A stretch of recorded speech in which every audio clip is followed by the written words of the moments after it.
Hi, I'm Tony with ApplianceVideo.com. Today we're taking a look at the control assembly on this Alliance Laundry Systems gas dryer.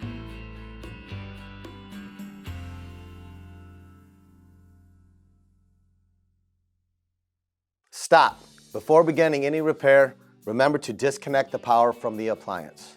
It is also recommended to test the outlet for proper voltage. Remember to also turn off the gas. Common issues of a failing control assembly will be the buttons not responding, the unit not starting, or possibly the display not working. Now, click on the link below to view this repair video.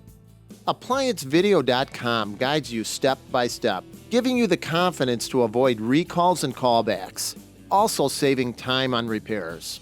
Whether you're up against an uncommon repair or the latest appliance on the market, our videos have been created with you in mind.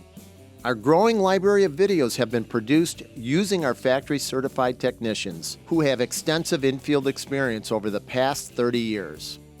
ApplianceVideo.com provides high-quality repair videos that anyone can follow, regardless of their skill level. We are here to help. Click on the link below to view this repair video and let us help you do it right the first time.